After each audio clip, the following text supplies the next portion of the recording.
राधे राधे, हरे कृष्णा। आप सबका कृष्णा दासी कृष्ण दर्शन में बहुत बहुत स्वागत है।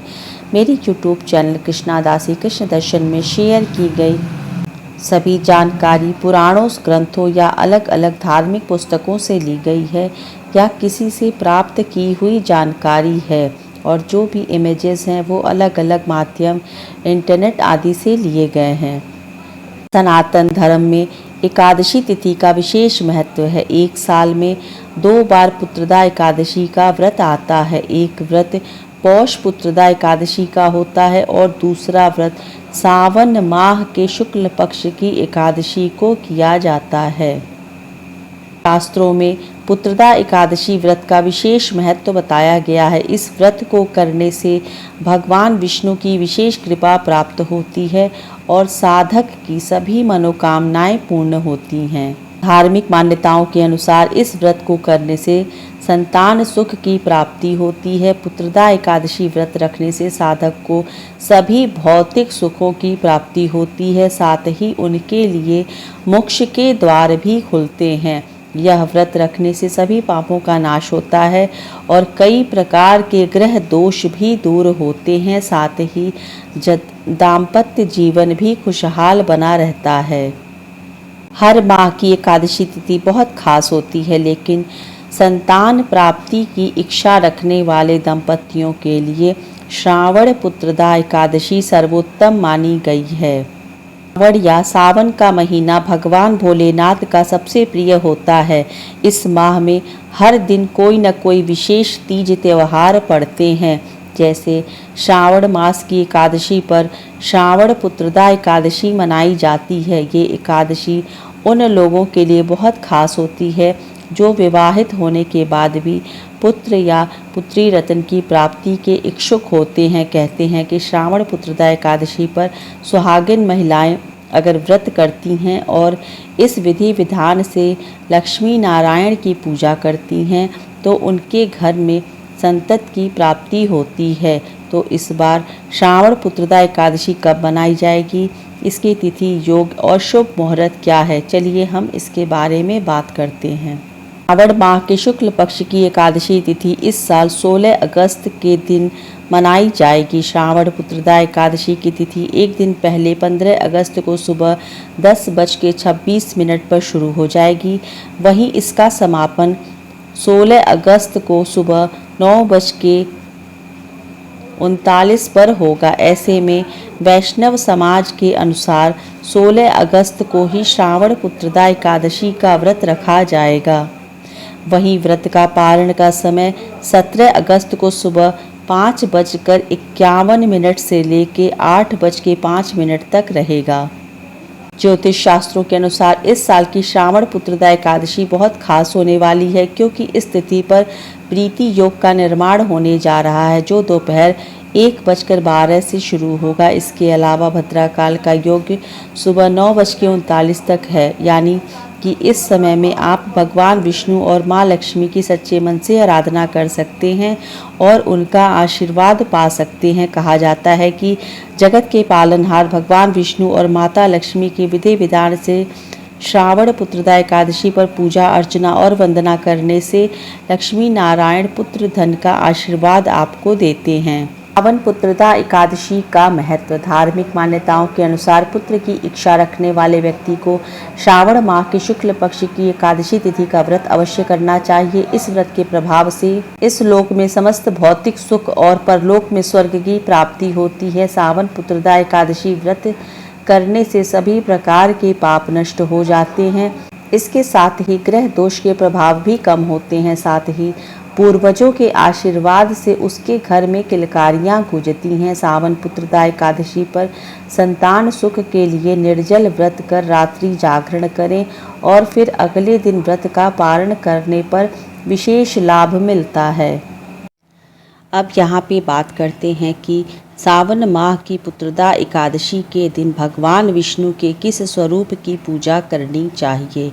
तो चलिए जानते हैं कि सावन माह की पुत्रदा एकादशी के दिन भगवान विष्णु के बाल स्वरूप लड्डू गोपाल जी की पूजा अर्चना और वंदना करने से दाम्पत्य जीवन में मधुरता, और जिन दंपतियों के संतान नहीं है उनको संतान की प्राप्ति होती है, और जिसके संतान हैं उनके वो अपने संतान के स्वस्थ जीवन की कामना हेतु इस व्रत को करते हैं। अर्थात इस व्रत को सभी प्राणियों को करना चाहिए। इसलिए आज के दिन यानी पुत्रदा एकादशी के दिन बाल गोपाल लड्डू गोपाल जी की विधि विधान से पूजा अर्चना और वंदना करें। भगवान विष्णु के बाल स्वरूप लड्डू गोपाल जी की प्रतिमा जो श्री विग्रह होती है उन्हें आप पंचामृत से स्नान कराएं। सावन का महीना चल रहा है तो गंगा जल से स्नान कराएं, पीले रंग की पोशाक पहनाएं, इत्र सेवा करें और ऋतु फल पुष्प चंदन इत्र आदि से सेवा करें। इसके बाद आज के दिन पुत्रदा एकादशी के दिन माखन मिश्री का भोग लगाएं, मखाने की खीर का भोग लगाएं और केले का भोग अवश्य लगाएं। और आज के दिन एक काम और करें कि गौ माता की सेवा आज के दिन करना बहुत ज़रूरी होता है। जो गौ माता के बछड़ा है उनकी पूजा अर्चना कर वंदना करने से संतति की प्राप्ति होती है। इसलिए आपके मंदिर में विराजमान यदि गौ माता का शिव विग्रह है जो बछड़ा दूध पी रहा है, उनकी आप विधि विधान से आज के दिन पूजा अर्चना और वंदना करें। गौ माता को पंचामृत से स्नान कराएं, गंगा जल से स्नान कराएं, रोली चंदन का तिलक लगाएं और इसके बाद पुष्प आदि चढ़ाएं, भोग लगाएं और गौ माता से ये प्रार्थना करें कि हे गौ माता, जिस तरह से आप अपने बछड़े को दूध पिला रही हैं उसी तरह से हमें भी आशीर्वाद दीजिए कि हमें भी संतान की प्राप्ति हो और हम भी इसी तरह से अपनी संतान को दूध पिलाएं, अपने संतान की रक्षा करें और गौ माता से विनती करें। यदि आपकी संतान नहीं है तो इस उपाय को करने से शीघ्र संतान की प्राप्ति होती है, और यदि संतान है तो संतान स्वस्थ रहता है, अच्छी शिक्षा मिलती है, अच्छा जीवन जीता है, सद्बुद्धि की प्राप्ति होती है। तो इस तरह से आज के दिन पूजा अर्चना और वंदना ज़रूर करनी चाहिए। एक उपाय और भी है कि जो भी दंपति संतति की प्राप्ति चाहते हैं, संतान के इच्छुक हैं, वो गर्भवती महिलाओं को आज के दिन भोजन कराएं। कहने का तात्पर्य है कि कोई भी गर्भवती महिला हो, किसी भी जात की हो, कहीं भी आपको मिले, आपके अगल बगल की हो, आपके परिवार की हो, रिश्तेदार में हो, तो आप उनके मन की चीज़ जो उन्हें अच्छी लगे उसको उस दिन आप ज़रूर खिलाएं। इससे देखिएगा आपको शीघ्र लाभ मिलेगा। कहा जाता है कि गर्भवती महिलाओं को अगर मन चाहे भोग जो भी उन्हें अच्छे लगते हैं खिलाने से संतान सुख की प्राप्ति होती है। ये कुछ छोटे छोटे उपाय हैं जो पुत्रदा एकादशी के दिन अवश्य करनी चाहिए। और आज के दिन भगवान विष्णु और माता लक्ष्मी की आराधना करें, अखंड ज्योत जलाएं। अखंड ज्योत जलाते समय पति पत्नी मिलकर भगवान से अपने मन की कामना करें और ज्योत का ध्यान रखें कि अखंड ज्योत बुझने ना पाए। इस तरह से आप पूजा करें। भगवान को तुलसी दल अवश्य चढ़ाएं, भगवान को भोग लगाएं। जिन दंपतियों को संतान की चाहत है वे सावन माह की पुत्रदा एकादशी से लेकर पौष माह की पुत्रदा एकादशी तक निरंतर माखन मिश्री का भोग लगाएं। भगवान विष्णु के मंत्रों का जाप करें, विष्णु सहस्त्र नाम का जाप करें और गोपाल मंत्र, संतान गोपाल मंत्र होता है उस मंत्र का जाप करें। यथाशक्ति जप करने से अति शीघ्र घर में किलकारियाँ गूंजती हैं। धार्मिक मान्यताओं के अनुसार इस व्रत को करने से संतान सुख की प्राप्ति होती है और संतान का जीवन सुखी रहता है, संतान स्वस्थ रहता है, ज्ञान की प्राप्ति होती है और सुखद जीवन संतान का व्यतीत होता है। पुत्रदा एकादशी व्रत रखने से साधक को सभी भौतिक सुखों की प्राप्ति होती है, साथ ही उनके लिए मोक्ष के द्वार भी खुलते हैं। यह व्रत रखने से सभी पापों का नाश होता है, कई प्रकार के ग्रह बाधा दोष दूर होते हैं, साथ ही दाम्पत्य जीवन में खुशहाली भी आती है।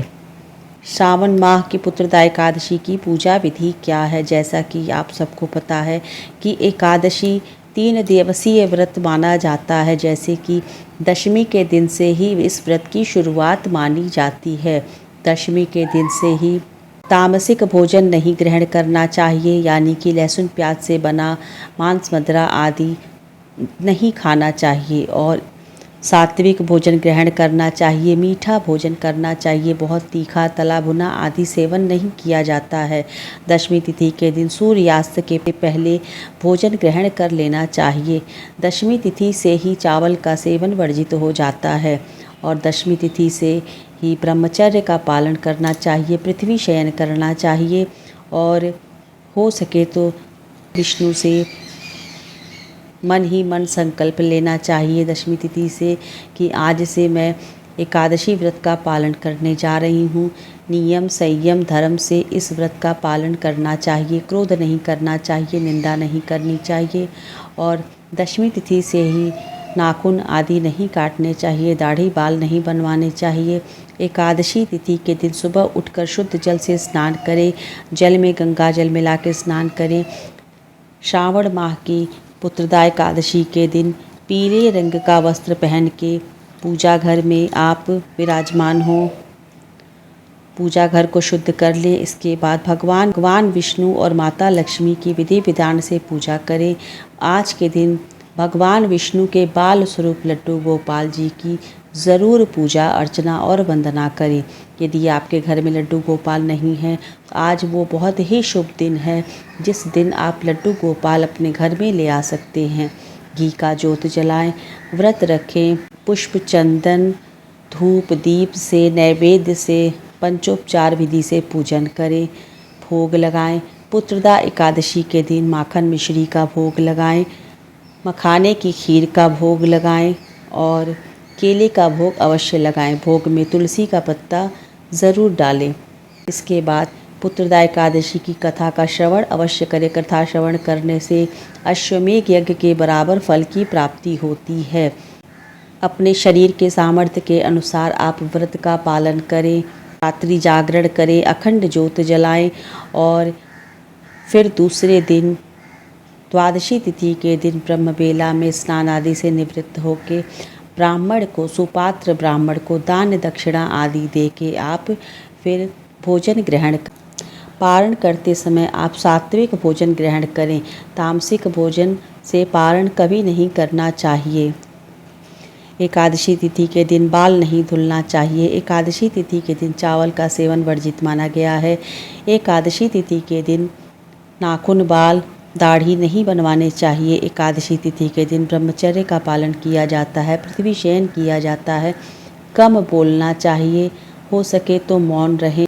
इस चर और अचर संसार में पुत्रदा एकादशी के व्रत के समान दूसरा कोई व्रत नहीं है। इस व्रत के नाम के अनुसार ही इसका फल भी प्राप्त होता है। जिन व्यक्तियों को संतान होने में बाधाएं आती हैं या जिन्हें पुत्र या पुत्री की प्राप्ति की कामना हो, उन्हें पुत्रदा एकादशी का व्रत अवश्य करना चाहिए। यह व्रत बहुत ही शुभ फलदायक होता है, इसलिए संतान प्राप्ति के इच्छुक भक्तों को यह व्रत अवश्य करना चाहिए, जिससे मनोवांछित फलों की प्राप्ति होती है। इस दिन दीपदान का बहुत महत्व है, इसलिए दीपदान अवश्य करना चाहिए। इस व्रत के पुण्य से मनुष्य तपस्वी, विद्वान, पुत्रवान और लक्ष्मीवान होता है। माना जाता है कि पुत्रदा एकादशी का व्रत करने से वाजपेयी यज्ञ के बराबर पुण्य फलों की प्राप्ति होती है। सावन का महीना भगवान शिव को विशेष प्रिय है। इस महीने में भगवान शिव संग माँ पार्वती की पूजा करने का विधान है। साथ ही सावन सोमवार और मंगला गौरी का व्रत रखा जाता है। इसीलिए इस माह की पुत्रदा एकादशी का बहुत ही ज़्यादा फलदायी माना जाता है। इस व्रत को करने से नवविवाहित स्त्रियों को पुत्र रत्न की प्राप्ति होती है। कहा जाता है कि सुहागन स्त्रियां पुत्र रत्न की प्राप्ति के लिए एकादशी का व्रत रखती हैं। वहीं सामान्य जन भगवान विष्णु की कृपा पाने के लिए एकादशी व्रत रख विधि विधान से भगवान विष्णु एवं माता लक्ष्मी की पूजा करते हैं। धार्मिक मत है कि एकादशी व्रत करने से जातक को सभी प्रकार के कष्टों से मुक्ति मिलती है, साथ ही मृत्यु उपरांत वैकुंठ लोक की प्राप्ति भी होती है। इस व्रत को करने से संतान सुख, उसकी उन्नति और सुरक्षा का वरदान मिलता है। ये व्रत पाप नाशक भी माना जाता है। इसके प्रभाव से सुयोग्य संतान की प्राप्ति होती है।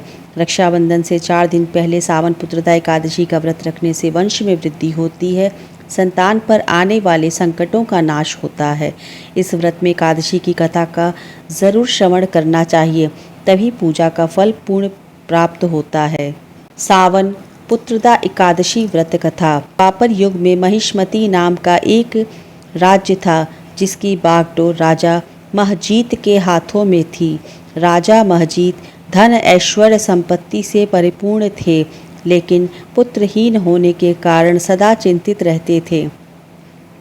राजा ने पुत्र प्राप्ति के बहुत उपाय किए, किंतु उसका हर उपाय निष्फल रहा।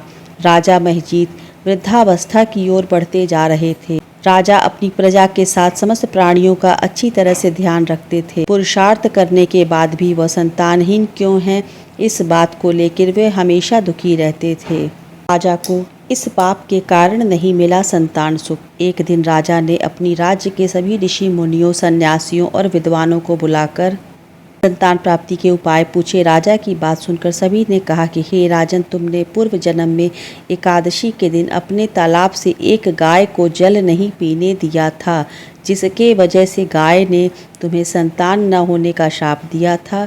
इसी कारण तुम संतान सुख से वंचित हो। इसीलिए कहा जाता है कि पुत्रदा एकादशी के दिन गौ माता की पूजा अर्चना और वंदना ज़रूर करनी चाहिए। संतान प्राप्ति के लिए किया सावन पुत्रदा एकादशी का व्रत। लोमेश ऋषि ने कहा कि अगर राजा महिजीत श्रावण माह के शुक्ल पक्ष की पुत्रदा एकादशी का व्रत और रात्रि जागरण करते हैं तो उन्हें पुत्र रत्न की प्राप्ति होगी। घर में जल्द ही बच्चे की किलकारियाँ गूंजेंगी, साथ ही राजा के सभी कष्टों का नाश हो जाएगा। राजा ने सावन पुत्रदा एकादशी का व्रत पूजन विधि अनुसार किया। इस पुण्य के प्रभाव से रानी ने गर्भ धारण किया और 9 माह पश्चात एक अत्यंत तेजस्वी पुत्र को जन्म दिया। इसलिए श्रावण माह की पुत्रदा एकादशी बहुत ही ज़्यादा पुण्य फलदायी मानी जाती है। अवश्य करें सावन माह की पुत्रदा एकादशी की व्रत और विधि विधान से पूजा अर्चना और वंदना करें, ज़रूर करें। आज के दिन बाल गोपाल लड्डू गोपाल जी की पूजा और गौ माता की पूजा तो अवश्य ही करें, जिससे आपके घर में यदि संतान नहीं है तो शीघ्र ही संतान की प्राप्ति भी होगी और घर में किलकारियाँ गूंजेंगी। जिन लोगों के घर में संतान नहीं है, जो दंपति संतान के इच्छुक हैं, वे पुत्रदा एकादशी से लेकर 1 वर्ष तक लगातार लड्डू गोपाल जी की नियमित सेवा करें। उन्हें पीले रंग की पोशाक पहनाएं, माखन मिश्री का भोग लगाएं और संतान गोपाल मंत्र का पाठ करें। और जो भोग आप लगाते हैं उस भोग को पति पत्नी प्रेम पूर्वक ग्रहण करें, तो देखिएगा आपके ऊपर श्री हरि भगवान विष्णु की कृपा प्राप्त होगी और बाल गोपाल लड्डू गोपाल जी आपके गोदी में कब विराजमान हो जाएंगे, कब आ जाएंगे खेलने के लिए, आपको पता ही नहीं चलेगा।